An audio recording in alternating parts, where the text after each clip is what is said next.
यह पद्मनंदी पंचविंशति का नामक ग्रंथराज है। इसकी रचना आज से 1000 साल पहले लगभग की गई थी। इसके 26 अधिकारों में से पहला अधिकार धर्मोपदेशामृत नाम का अधिकार अपन पढ़ रहे हैं। यहाँ अपन 37 श्लोक पढ़ चुके हैं। इन 37 श्लोकों में क्या बात आई, तो सर्वप्रथम 6 श्लोकों में तो मंगलाचरण था। उसके बाद 7वें श्लोक में उन्होंने ये बताया कि दया रूप धर्म है। 2 भेद करो तो श्रावक और मुनि धर्म के भेद से 2 प्रकार का है। 3 करो तो सम्यक दर्शन ज्ञान चारित्र के भेद से 3 प्रकार का है। 10 करो तो उत्तम क्षमा आदि के भेद से 10 प्रकार का है। और परमार्थ से देखा जाए तो आत्मा की जो शुद्ध परिणति है वही धर्म है। इसके बाद उन्होंने 4 श्लोकों में 8, 9, 10, 11 में दया की महिमा बताई। उसके बाद 12वें श्लोक में उन्होंने कहा कि मुनि धर्म का आधार श्रावक धर्म है, क्योंकि मुनिराज तब तभी कर सकते हैं जब शरीर रहे, और शरीर तभी रह सकता है जब उनको आहार मिले, और वह आहार श्रावक देते हैं। इसलिए श्रावक धर्म भी निंदनीय नहीं है बल्कि प्रशंसनीय है। फिर श्रावकों की 11 प्रतिमाओं के नाम बताए, और उसके बाद कहा कि इन 11 प्रतिमाओं से पहले 7 व्यसनों का त्याग आवश्यक है। फिर 2-2 श्लोकों में 7 व्यसनों के त्यागने की बात बताई कि क्यों त्यागना चाहिए, और अंत में जो व्यसनी जीव हैं उनकी संगति का भी त्याग करने की बात की। इस प्रकार से हम 37 श्लोक तक पढ़ चुके हैं। श्रावक धर्म की चर्चा अभी तक चली। अब मुनि धर्म की चर्चा प्रारंभ होती है 38वें श्लोक में। लेकिन ये चर्चा भी मुनियों के लिए नहीं है, ये भी श्रावकों के लिए ही है। क्यों? क्योंकि मुनि तो ये चर्चा सुन लिए, समझ लिए और उसका पालन कर रहे हैं। उनको क्या करना है इसे समझ के? ये तो श्रावकों को ही सुनना समझना है, ताकि जब हम मुनि बने तो हमें किस प्रकार का आचरण करना है वो हमको समझ में आए। इसके लिए देखिए, पढ़ते हैं अपन। 38वें श्लोक की उत्थानिका है। मुनि धर्म में पंचाचार 10 धर्म 12 तप मूल गुण उत्तर गुण आदि का पालन। आचारो 10 धर्म संयम तपो मूलोत्तराख्या गुणा मिथ्या मोह मदोज्जनम शम दम ध्याना प्रमाद स्थिति वैराग्यम समयोपब्रह्मण गुणा रत्नत्रयं निर्मलं पर्यन्ते च समाधिरक्षय पदा नंदाय धर्मो यते। आचारो मतलब पंचाचार। आचार पंचाचार, दर्शनाचार, ज्ञानाचार, चारित्राचार, तपाचार, वीर्याचार, ऐसा पंचाचार। और 10 धर्म कौन से? उत्तम क्षमा, मार्दव, आर्जव, शौच, सत्य, संयम, तप, त्याग, आकिंचन, ब्रह्मचर्य। धर्म तो एक ही है, उसी के लक्षण है। और संयम 12 प्रकार का संयम। प्राणी संयम 6 प्रकार का, और 6 प्रकार का इंद्रिय संयम। 5 इंद्रियां होती है, स्पर्शन, रसना, घ्राण, चक्षु, कर्ण, और 6वां मन। इन 6 को वश में करना, ये 6 प्रकार का इंद्रिय संयम। और प्राणी तो पृथ्वी का है, जल का एक, अग्नि का एक, वायु का एक, वनस्पति का एक, 5, और 6वें त्रस। ऐसे 6 प्रकार के प्राणियों की हिंसा नहीं करना, रक्षा करना, वो है प्राणी संयम 6 प्रकार का। तो 6 और 6 12 प्रकार का संयम, और 12 प्रकार का तप। 6 अंतरंग और 6 बहिरंग। 6 बहिरंग में अनशन, अवमोदन, वृत्ति, परिसंख्यान, रस परित्याग, विविध, संयासन, काय क्लेश। और 6 प्रकार कुछ रह तो नहीं है, अनशन, अवमोदन, वृत्ति, परिसंख्यान, रस परित्याग, विविध, संयासन, काय क्लेश। और 6 अंतरंग में प्रायश्चित, विनय, वैयावृत्ति, स्वाध्याय, विसर्ग और ध्यान। ऐसा 12 प्रकार का तप। मूल और उत्तर आख्या मतलब कहे गए हैं गुण, मूल गुण और उत्तर गुण। मुनिराज के 28 तो मूल गुण है और 84 लाख उत्तर गुण है। कितने? 84 लाख उत्तर गुण है। मूल गुण कौन से? 5 5 3 है, 6 1 है और 7 शेष है। 5 तो महाव्रत, 5 समितियां, 5 इंद्री विजय, 6 आवश्यक और 7 शेष गुण। इस प्रकार 28 मूल गुण मुनिराज के होते हैं और 84 लाख उत्तर गुण होते हैं, जिनकी चर्चा पहले अपन ने की है। ये 18,000 प्रकार का तो शील व्रत ही होता है, ब्रह्मचर्य व्रत। उसके अलावा अनेक प्रकार से 84 लाख प्रकार के गुण, उत्तर गुण बताए हैं। यदि आप चाहेंगे तो वो भी मैं आपको या संक्षेप में ही गिना सकूंगा, ज़्यादा डिटेल में तो 84 लाख गिनाए जा सकते नहीं है, है ना। तो ये सब गुण और मिथ्यात्व, मोह और मद का उज्जन मतलब त्याग। किसका त्याग? मिथ्यात्व, मोह और मद का उज्जन मतलब त्याग। शम, दम, ध्यान और अप्रमाद स्थिति। क्या क्या? शम मतलब कसायों का शमन, और दम मतलब इंद्रियों का दमन, और ध्यान मतलब उपयोग, आत्मा में स्थिर होना, और अप्रमाद स्थिति स्वरूप से बाहर निकलना वो प्रमाद है, और स्वरूप में मग्न रहना ये अप्रमाद है। तो ऐसी अप्रमाद रूप स्थिति। अप्रमाद मतलब अपने को लगता है ना दौड़ भाग कर रहा है तो वो अप्रमाद, और एक जगह बैठा रहे तो प्रमाद, ऐसा नहीं। स्वरूप में लीन है तो अप्रमाद, ध्यान में लीन है तो अप्रमाद, और बाहर में अपन जो कुछ भी कर रहे हैं तो ये सब प्रमाद। अभी अपन जो स्वाध्याय कर रहे हैं प्रमाद की स्थिति। अप्रमाद की स्थिति क्या है? कि स्वरूप में मग्न रहे, बस आत्मा में लीन रहते हैं मुनिराज। वो उनकी भाई 7वां गुणस्थान अप्रमत्त है और 6ठा प्रमत्त है, मतलब 6ठा प्रमाद वाला है, 8वां अप्रमाद वाला। वो 7वां अप्रमाद वाला, 8वां भी अप्रमाद वाला है। 7वें के आगे सभी अप्रमाद वाले हैं, नीचे 6ठे तक सभी प्रमाद वाले हैं। तो वहाँ क्या हुआ कि 7वें में ध्यान करते हैं मुनिराज, और 6ठे में 28 मूल गुणों का पालन करते हैं, स्वाध्याय करते हैं, उपदेश देते हैं, आहार लेने जाते हैं, विहार करते हैं। तो ये सब क्या है? प्रमाद की स्थिति है ना। या अन्य अनेक अपेक्षाओं से प्रमाद अप्रमाद की चर्चा आती है।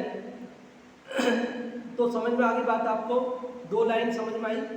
आचार, 10 धर्म, संयम, तप, मूल और उत्तर गुण, मिथ्या, मोह, मद का त्याग, शम, दम, ध्यान और अप्रमाद की स्थिति, वैराग्यम और वैराग्य, समयोग, ब्रह्मण, गुणा, समय मतलब धर्म, शासन, जिन शासन, उसका उपग्रहण मतलब उसकी वृद्धि, धर्म वृद्धि होती ना,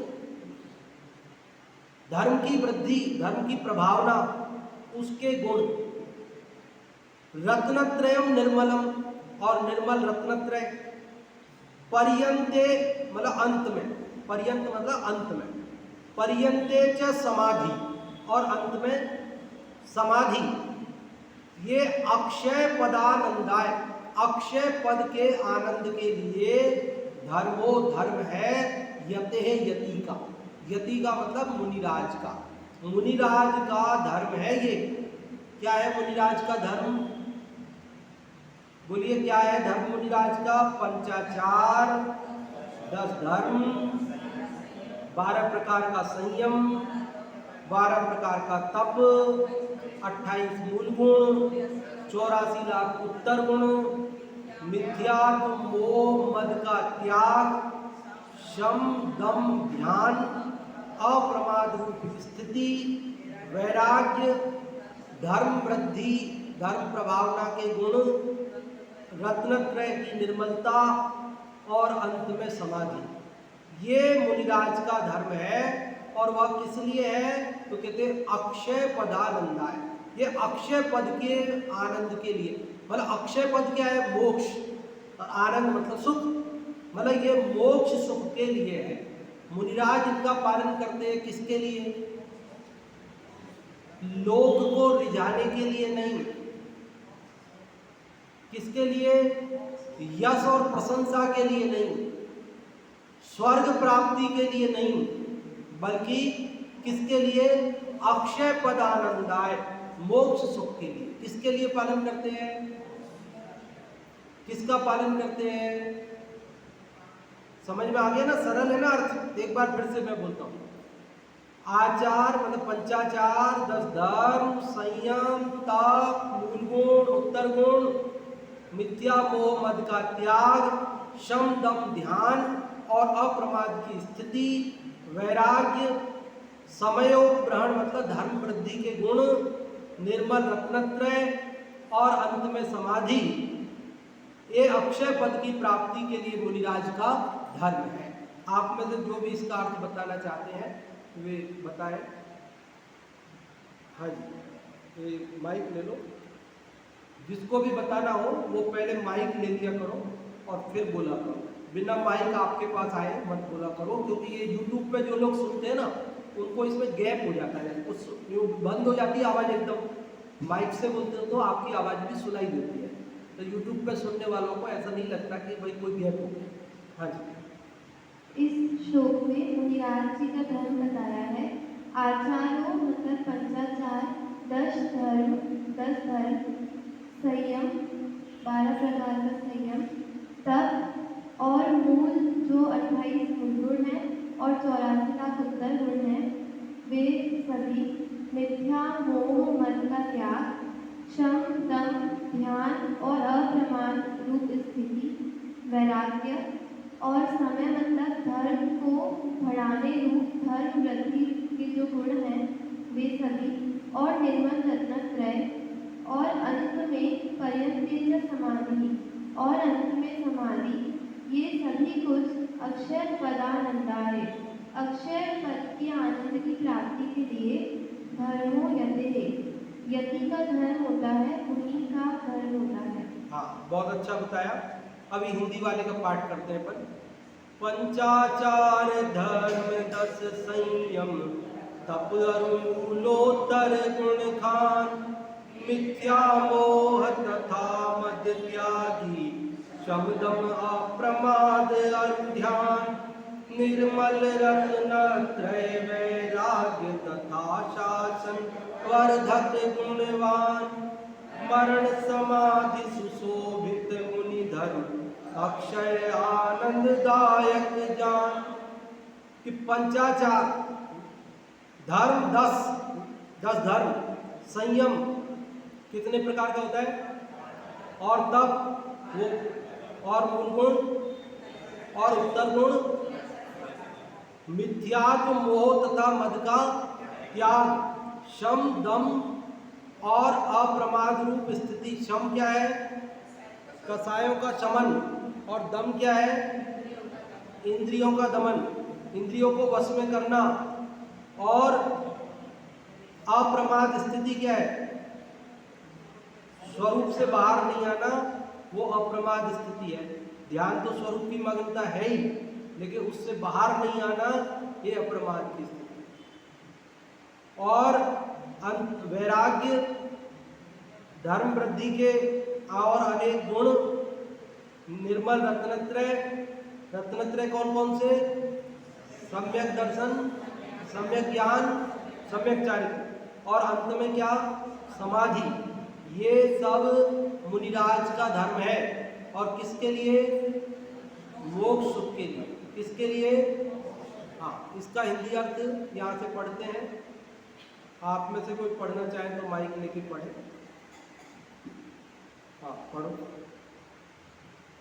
जिस धर्म में दर्शनाचार, ज्ञानाचार, परित्राचार, तपाचार व वीर्याचार, इस प्रकार 5 प्रकार के आचार उत्तम क्षमा, उत्तम आर्दव, उत्तम आर्जव, उत्तम सत्य, उत्तम सोच, उत्तम संयम, उत्तम तप, उत्तम त्याग, उत्तम आत्मचर्या और उत्तम ब्रह्मचर्य। जिस प्रकार का 10 धर्म, 12 प्रकार का संयम, 12 प्रकार का तप, 28 प्रकार के मूल गुण, 84 लाख उत्तर गुण, मिथ्यात्व, मोह, मद का त्याग, सम, दम, ध्यान तथा प्रमाद रहित स्थिति, वैराग्य, जिन साधन की महिमा के बढ़ाने वाले अनेक गुण, सम्यक दर्शन, सम्यक ज्ञान, सम्यक चारित्र स्वरूप, निर्मल रत्नत्रय तथा अंत में समाधि विद्यमान है। ऐसा मुनियों का धर्म अच्छे पद के आनंद के लिए है। हाँ, बहुत अच्छा। तो आप सबको ये समझ में आया कि नहीं श्लोक? इसका अर्थ समझ में आया? इसमें कोई बात नहीं समझ में आई हो, पूछना हो तो आप पूछें। हाँ जी। और नहीं पूछने का मतलब ये होता है कि समझ में आ गया, आप पूछ सकते हो, इसका ये मतलब होता है। ठीक है, तो अभी हम पूछते हैं। ठीक है, पंचाचारों के नाम कौन बताएंगे आप में से? पंचाचारों के नाम। हाँ जी, आप बताएंगे। माइक पीछे पहुंचा दीजिए।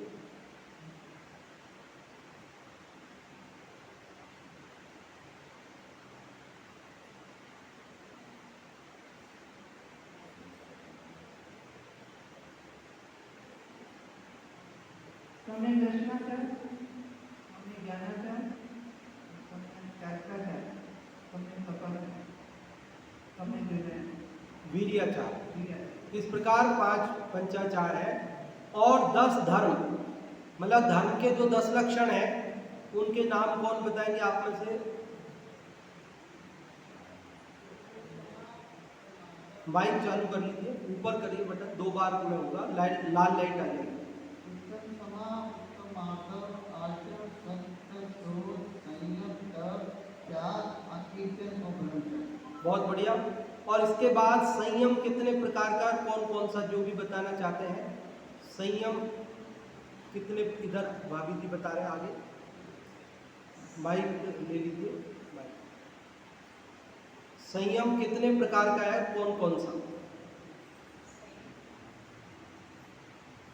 संयम 12 प्रकार का है, 6 इंद्रिय संयम और 6 प्राणी संयम। प्राणी संयम में पृथ्वी का है, जल का है, अग्नि का है, वायु का है, वनस्पति का है और त्रस का है। ये 6 प्राणी संयम और 5 इंद्रिय और 1 मन, 6 इंद्रिय संयम। हाँ, इनको बस में रखना, ये तो इंद्रिय संयम, और उनकी रक्षा करना, उनकी हिंसा नहीं करना, वो प्राणी संयम। बहुत बढ़िया। इसके बाद अगला प्रश्न है हमारा, जो भी बताना चाहते हो। तप कितने प्रकार का है, कौन कौन सा? तप कितने प्रकार का है और कौन कौन सा? अभी हमने यहाँ से बताया था, तप कितने प्रकार का है, कौन कौन सा? जो भी आप मुझे बताना चाहें, एक आध रह जाएंगे तो हम बताएंगे, कोई बात नहीं, जो भी बताना चाहें। हाँ बताइए माइक से। और बहिर्मुख। हाँ, और उनके भी भेद बता सकते हैं। 6 अंतरंग और 6 बहिरंग, उनके भी नाम बता सकते हैं। हाँ, आराम से, आराम से। हाँ जी, और कोई? हाँ बताइए। प्रायश्चित, विनय, वैयाव्रत, स्वाध्याय, विसर्ग और ज्ञान। हाँ, ये तो हो गए 6 अंतरंग तप और 6 बहिरंग तप। अनशन, मनोदर, परिसंख्या, रस त्याग, विविध वयासन और कायिक वयस। हाँ जी, बहुत बढ़िया। इस प्रकार 6 बहिरंग, 6 अंतरंग तप, 12 प्रकार का तप हो गया। और 28 मूल गुण, कौन से 28 मूल गुण? मुनिराज के 28 मूल गुण कौन बताएंगे आप लोग? वो उधर बता रहे हैं, रतन जाएंगे।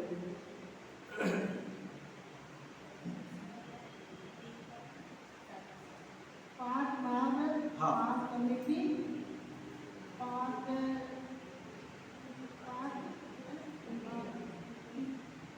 5 इंद्रिय विजय। 5 इंद्रिय, 7 हाँ, 7 शेष गुण, बहुत बढ़िया।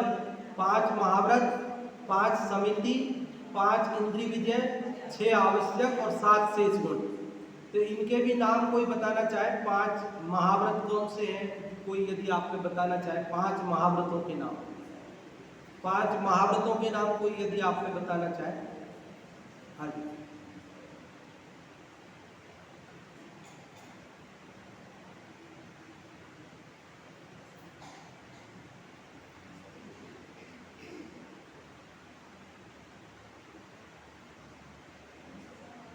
थोड़ा सा बटन और ऊपर करना पड़ेगा, बटन बटन जो लाल लाइट आ जाए, 2 बार करना पड़ेगा।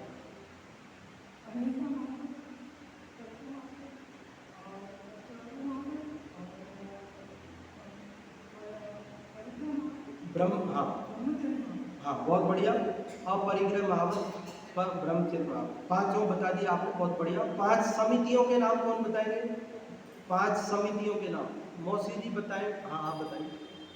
कृष्णा समिति, भाषा समिति, आदान निक्षेपण समिति, एरिया समिति और प्रतिष्ठापन समिति। हाँ जी, बहुत बढ़िया। 5 समितियां बताई आपने, एरिया, भाषा, एषणा, आदान निक्षेपण और प्रतिष्ठापन, ऐसी 5 समितियां। 6 आवश्यक मुनिराज के 6 आवश्यक कौन बताएंगे आप में से? मुनिराज के 6 आवश्यक कौन से होते हैं? मुनिराज के 6 आवश्यक जो भी आपने बताना चाहे।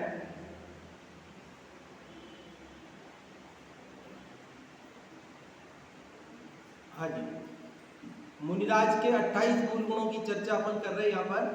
5 समितियां, इंद्रिय विजय और महाव्रत बताए जा चुके हैं। 6 आवश्यक बता रही मौसी जी।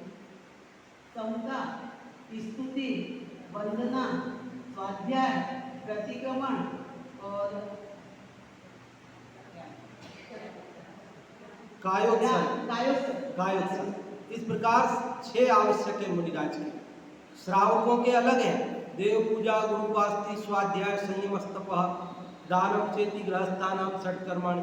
वो श्रावकों के, ये मुनियों के समता, स्तुति, वंदना, प्रतिक्रमण, स्वाध्याय और कायोत्सर्ग। इस प्रकार के 6 उनके आवश्यक। और 7 शेष गुण कौन बताएंगे? 7 शेष गुण और रह गए उनके 28 मूल गुणों में। मुनिराज के 7 शेष गुण। हाँ जी, सुरेश जी वही सब बता रहे, आप बता रहे? हाँ आप बता रहे तो आप बता दीजिए। हाँ जी,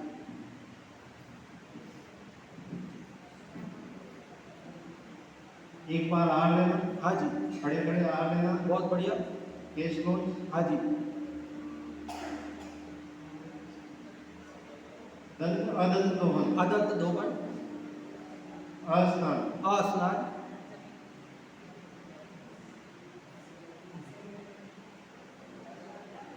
भूमि पर शयन और नग्न रहना, नग्न, ऐसे 7 शेष गुण हैं। तो ऐसे 28 मूल गुणों का मुनिराज पालन करते हैं। और उत्तर गुण कितने होते हैं? संख्या बता दो। 84 लाख, बहुत बढ़िया। और यहाँ किस किस का त्याग बताया है मुनिराज के जीवन में? मिथ्यात्व, मोह और मद का त्याग। मिथ्यात्व, मोह और मद का त्याग। इसके अलावा क्या क्या उनको धारण करते हैं वो? शम, दम और ध्यान और अप्रमाद रूप स्थिति। अप्रमाद मतलब स्वरूप में मग्न रहना, ये अप्रमाद स्थिति। और वैराग्य, धर्म वृद्धि के अनेक अन्य गुण। इसके अलावा निर्मल रत्नत्रय और अंत में क्या? समाधि। ये समाधि की भी बड़ी महिमा है। अपन ने 10 लक्षण पर्व में पूरे 10 दिन समाधि की चर्चा ही की थी इस बार। और ये श्रावक के भी और मुनिराज के भी, दोनों के जीवन में समाधि का बड़ा महात्म्य बताया है। अंत में समाधि मरण पूर्वक अपने धर्म को सुरक्षित अगले भव तक ले जाया जाता है। और पूर्ण समाधि की स्थिति, स्वरूप मग्नता की स्थिति में, पूर्ण ध्यान की स्थिति में केवल ज्ञान उपार्जन किया जाता है, मुक्ति पाई जाती है। ऐसी सारी समाधि की विशेष चर्चाएं समय समय पर होती है। ऐसा मुनि धर्म है। तो आप सबको ये समझ में आ गया है। थोड़ी चर्चा और बाद में करते हैं। एक कथा की भी चर्चा अपन करते हैं रोज। हाँ, 5 5 5, 3 बार तो 5 दिया, 15 हुए। फिर 5 के बाद 6 और 6 के बाद 7, 5 5 5 3 बार। फिर 5 के बाद 6 और 6 के बाद 7, तो 5 5 5 क्या? फिर 5 तो पापों का त्याग है, महाव्रत। 5 समितियां और 5 इंद्रियां होती है, उनको जीतना है, तो ये 5 5 5 हो गए। और 6 आवश्यक श्रावकों के भी होते हैं, तो मुनिराज के भी हैं, वो अलग है। और 7 बचे 28 में से 6 5 दिया 15 और 6 21 हो गए, तो बचे कितने? 7 बचे। तो जो 7 बचे ना, उनमें भी देखो शरीर से शुरू करो। सबसे पहले तो नग्न रहना, फिर नहाना नहीं, भाई कपड़े ही नहीं धोना, नहाना ही नहीं, कपड़े है ही नहीं। तीसरा, फिर मंजन भी नहीं करना, शरीर से शुरू किया, पहले नग्न रहना, फिर नहाना नहीं, फिर मंजन भी नहीं करना, फिर 1 करवट सोना है, केस लॉन्च भी करना है, और खड़े खड़े आहार लेना है। और क्या बचा? दिन में 1 बार लेना है। तो 2 आहार से संबंधित है, 1 बार लेना और खड़े खड़े लेना। एक सोने से संबंधित है कि भूमि पे 1 करवट सोते हैं, और बाकी शरीर में नहाने धोने से संबंधित हो गई चीज़ें। इस प्रकार की 7 बातें हैं। तो ये अपन आसानी से इसको थोड़ा सा दिमाग में इस प्रकार बिठा लेंगे तो याद हो जाए। एक कथा की चर्चा भी अपन करते हैं। 7 व्यसनों में जो एक एक व्यसन के कारण बर्बाद हुए, उनकी चर्चा अपन करते हैं रोज। तो 7 व्यसनों के नाम पहले तो आप में से कौन बताएंगे? 7 व्यसनों के नाम, 7 व्यसनों के नाम।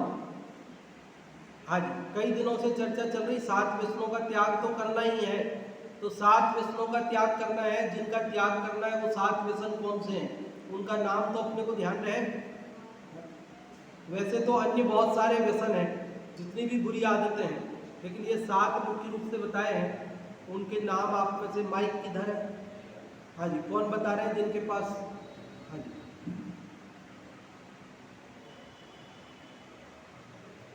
जुआ खेलना, हाँ जी, मांस खाना, मदिरा पीना, वेश्या करना, शिकार करना, चोरी करना और परिस्थिति।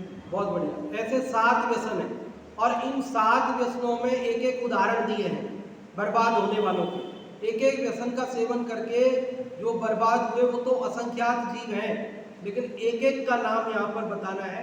आप में से कौन बताएंगे 7 व्यसनों में बर्बाद होने वाले एक एक आदमी का नाम, एक एक व्यक्ति का नाम है? क्या माइक चालू कर दीजिए, आवाज आई नहीं, 2 बार करना पड़ेगा, लाल लाइट आएगी उसमें। अभी चालू नहीं हुआ।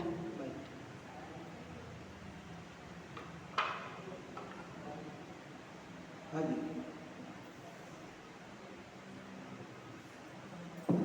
हाँ युधिष्ठिर। हाँ जी, जुआ में युधिष्ठिर, बक राजा मांस भक्षण में। और आगे बताइए, जो भी बताना चाहे, कोई दिक्कत नहीं। हाँ, जो भी बताना चाहे।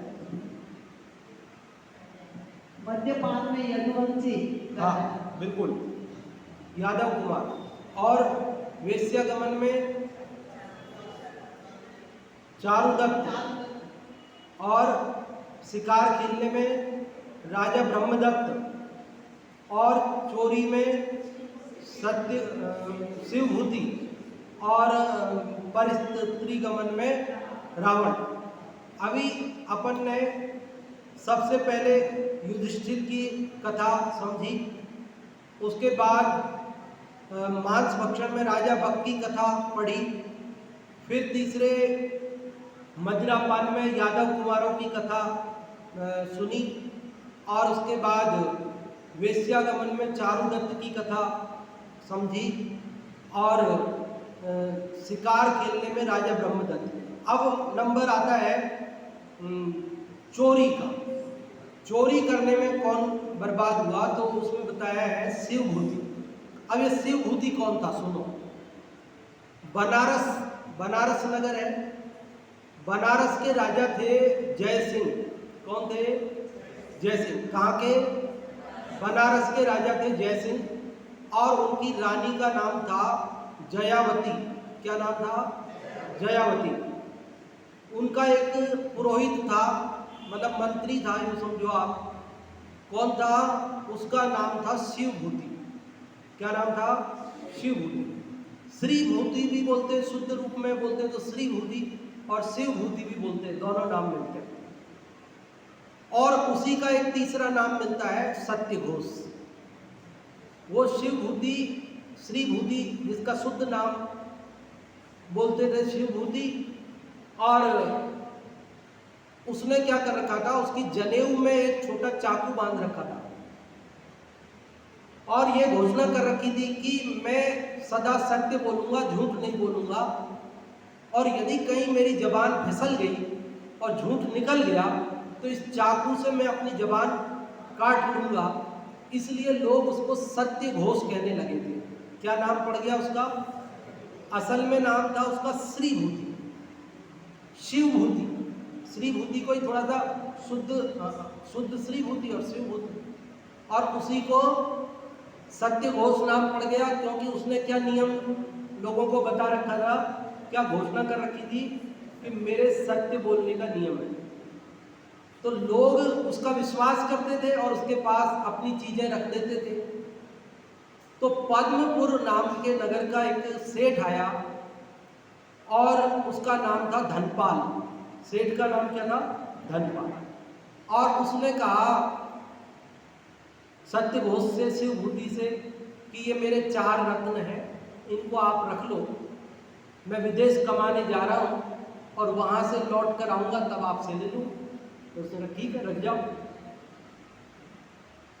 वो विदेश कमाने गया तो वहाँ बहुत धन राजा उस सेठ धनपाल ने कमाया और जहाज, समुद्र के जहाज में भर के उसको पूरा लेकर के आ रहा था, लेकिन रास्ते में वो जहाज डूब गया, समुद्र में जहाज डूब गया और उसका सारा धन उसमें समुद्र में समा गया। बड़ी मुश्किल से वो एक लकड़ी का सहारा लेकर के और समुद्र के किनारे जैसे तैसे प्राण बचा कर आया। फिर उसने सोचा कि अब धन तो गया, लेकिन अपने 4 रत्न हैं, उनसे काम चलाएंगे। तो वो अब जिसका सारी कमाई लुट गई हो, कैसा बदहवास, कैसा पागल सा हो जाएगा ना आदमी, मुश्किल से प्राण बचा के परेशान होके आया। कहाँ तो जहाज से आता, कहाँ जैसे तैसे लकड़ी के टुकड़े का सहारा लेकर आया। तो दूर से ही सत्य घोष के पास जब आया तो सत्य घोष के पास जो 2-4 लोग बैठे थे ना, उनसे दूर से ही, अब तो उसने पहचान लिया कि ये सेठ धनपाल आ गया, 4 रत्न मांगेगा। तो पहले से ही उसने तरकीब बनाई। क्या? 2-4 लोग बैठे थे, उनसे कहा देखो वो पागल आदमी आ रहा है, क्योंकि वो थोड़ा ऐसे बाल तो बिखर गए थे उसके, जैसा तैसा ही हो गया था, चिंता मग्न तो था ही, तो दूर से लग भी रहा था थोड़ा सा। बोले देखो वो पागल आदमी आ रहा है और अभी मेरे से बोलेगा 4 रत्न दो। पागल है ना, इसलिए बोलेगा, देखना पागल है वो, अभी आएगा। वो आया और उसने कहा कि मेरे 4 रत्न दो। तो बोले मैं कह नहीं रहा था ये पागल है और 4 रत्न मांगेगा, मांग रहा है, पागल है, निकालो इसको। निकाल दिया और धक्का दे। लोगों ने कहा हाँ पागल है, आपने पहले ही कह दिया था, आपको तो पता है, भगा दिया उसको। तो वो पूरे नगर में कहता था कि मेरे 4 रत्न सत्य घोष ने चुरा लिए, रख लिए, देता नहीं है। कोई विश्वास नहीं करता। सत्य घोष तो सत्य बोलता है, वो काहे को चुराएगा, वो क्यों झूठ बोलेगा। प्रसिद्ध था, उसके बारे में कोई विश्वास नहीं करे। राजा के पास गया तो राजा ने भी विश्वास नहीं किया। तो राजा के महल के पीछे एक पेड़ पर चढ़कर वो रोज रात को चिल्लाता था कि सत्य घोष चोर है, सत्य घोष चोर है, उसने मेरे 4 रत्न ले लिए हैं, वो देता नहीं है, सत्य घोष चोर है। एक ही बात रोज चिल्लाता। तो रानी जयावती ने राजा जय सिंह से कहा कि महाराज ये क्या कह रहा है, सुनो, इसका न्याय करो। तो राजा ने कहा पागल है तो। रानी बोली ये नहीं पागल है, पागल आप हो। ये रोज रोज एक ही बात बोलता है, इसका मतलब पागल नहीं है। पागल हो तो कभी कुछ बोले, कभी कुछ बोले। पागल का क्या भरोसा, हो तो कभी कुछ बोलता है, कभी कुछ। इसको कभी 4 रत्न लिए, कभी 8 लिए, कभी कुछ, ऐसे बोलना चाहिए। कभी कहना चाहिए सत्य घोष ने लिए, कभी कहना चाहिए किसी और ने लिए, लेकिन ये एक ही बात बोलता है। क्या बोलता है? सत्य घोष चोर है, 4 रत्न ले लिए, इसकी बात कभी नहीं बदलती। 6 महीने से सुन रही हूं मैं। इसका मतलब ये पागल नहीं है, पता लगाओ इसका। तो राजा ने ध्यान नहीं दिया, कहा रानी से तू ही पता लगा लेना। तो रानी ने कहा ठीक है, मैं पता लगा लूंगी। तो रानी ने उस सत्य घोष को बुलाया महल में, आओ आओ। वो आया तो उससे कहा कि अपन जुआ खेलेंगे। वो खेलते हैं ना चौपड़। रानी होशियार थी, उसमें उसने चौपड़ में खेलना शुरू किया। चेस समझ लो, शतरंज समझ लो, कुछ भी समझ लो आप। और वो जो पास में उसकी दासी थी, उस दासी को कान में कहा कि इसके घर जाओ और इसकी पत्नी से कहो कि वो 4 रत्न मंगाए। और वो गई, उसने जाके कहा कि वो सत्य घोष ने 4 रत्न मंगाए। वो सत्य घोष वाले, वो धनपाल सेठ के जो रखे थे ना वो, तो चूंकि उसने पहले ही मना कर रखा था पत्नी को, कोई आके मांगे तो देना मत। तो उसने मना कर दिया कि यहाँ तो कोई रत्न वत्न नहीं हमारे पास। लौट के आ गई दासी।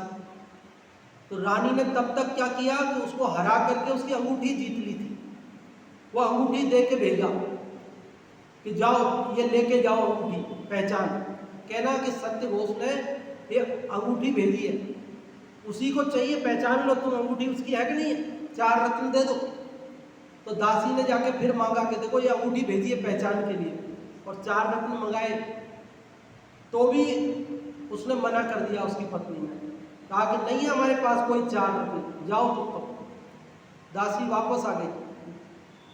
तो रानी ने तब तक उसको वापस हरा करके उसका जनेऊ और चाकू भी जीत लिया था। तो जनेऊ और चाकू भी देकर भेजा कि जाओ पहचान के लिए ये भेजा है, वैसा बोलना। जब पत्नी से कहा देखो ये जनेऊ और चाकू भेजा है, पहचानो ये उसी का है कि नहीं है। वो 4 रत्न मंगाए, वो जरूरी चाहिए है, दो जल्दी, काहे को परेशान करते हो उसको। तो उसने देखा कि अरे बात सही है, जनेऊ उनका ही है, चाकू उनका ही है, अंगूठी भी उनकी है, दे देना चाहिए, उनको जरूरत होगी इसलिए मंगाते हैं। दे दिए 4 रत्न। वो लेकर के रानी ने राजा को दिए कि देखो ये 4 रत्न उसके सत्य घोष के, उसके धनपाल सेठ के। तो राजा ने क्या किया, उन 4 रत्नों को अपने और 8 रत्नों में मिलाया, अपने और रत्नों में मिलाया, और मिला करके उस धनपाल सेठ को बुलाया और उससे कहा कि तुम्हारे रत्न इनमें है तो छांट लो।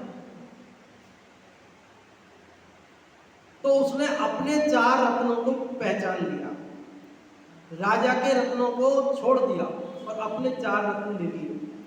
तो राजा को सारी बात समझ में आ गई और उसने उस सत्य घोष को कहा कि तुमने अपराध किया है और बहुत बड़ा अपराध किया है, इसकी तुम्हें सजा मिलेगी।